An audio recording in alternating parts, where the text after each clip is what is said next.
All right, today we're going to dive into a metric that is, and I'm not exaggerating, one of the most important numbers for any growing business, the customer acquisition cost payback period.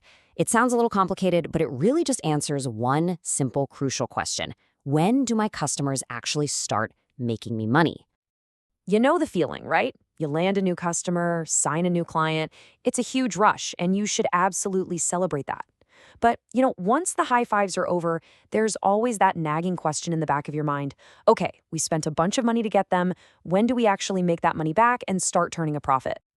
Well, the answer to that exact question is all wrapped up in this one metric. This is the number that cuts through all the noise. It gives you a crystal clear timeline showing you exactly how long it takes to go from cost to profit. So what is this thing really? Let's break it down. It's important to understand what it means, but also how it's different from just your standard customer acquisition cost, or CAC. To put it simply, the CAC payback period is just the number of months it takes for you to earn back the money you spent to get a new customer. You can think of it as the break-even point for every single new client. And believe me, the shorter this period is, the healthier your business is. It means your cash flow is strong and you can reinvest in growth way faster.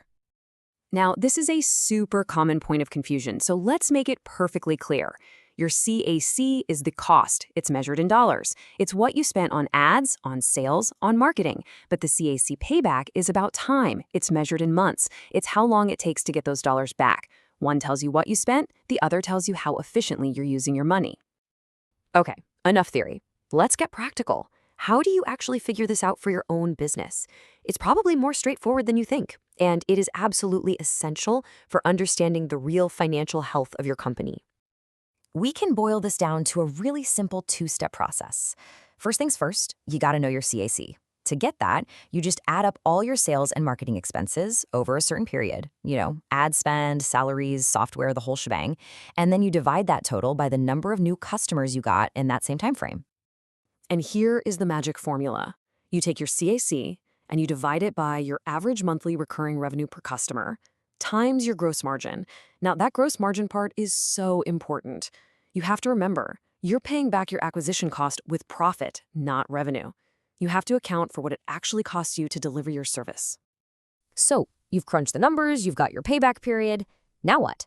How do you know if it's any good? Well, let's take a look at the industry standard, the benchmark that most successful subscription businesses are aiming for. 12 months. That's the magic number.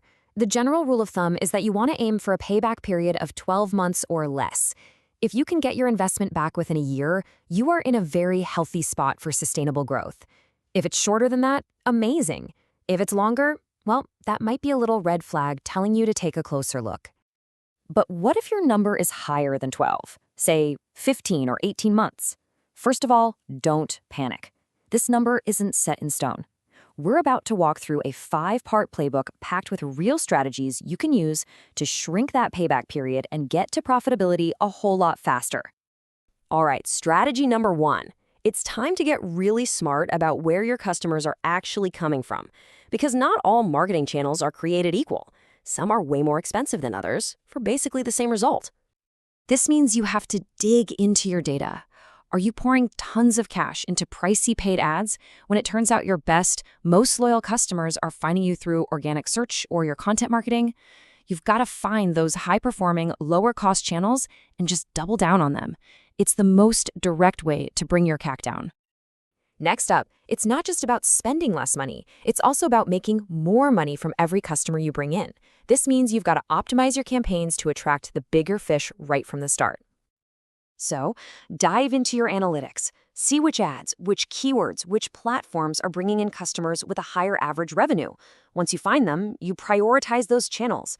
By doing that, you're increasing the MRR part of our formula, which automatically shortens your playback period. Now, let's take that last idea and level it up a bit. You can strategically shift your focus to entirely new and much more lucrative market segments.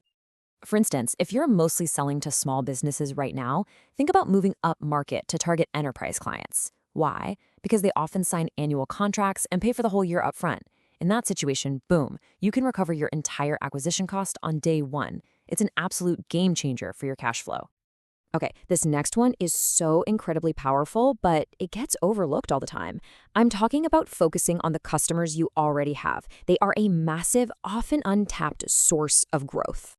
Get this. The world's fastest growing software companies get anywhere from 20 to 40% of their new revenue, not from new customers, but from upselling their current ones. This is called expansion revenue, and it's amazing because the acquisition cost is practically zero. And finally, strategy number 5, you have got to protect your investment. I mean, it doesn't matter how fast you could pay back your CAC if the customer just leaves before you get there. A high churn rate is absolutely lethal. Every single time a customer leaves before their payback period is up, you have officially lost money on that acquisition. Now, some churn is going to happen, but you can turn it into a learning experience. Use simple, friendly exit interviews to get priceless feedback so you can fix the real problems. So, we've defined it, we've calculated it, we've looked at ways to improve it. Let's just bring it all home and really underscore why this one metric is so essential for the long-term health and success of your business. Ultimately, mastering your CAC payback period gives you control. It means you understand your cash flow. It means you can stop wasting money on marketing that doesn't work. It means you can project your future growth with actual confidence. It turns your spending from a guessing game into a precise, powerful strategy for building a profitable and sustainable company. In the end, it all comes down to this. We know you have to spend money to make money. The CAC payback period is the metric that ensures your money isn't just being spent, it's being invested wisely.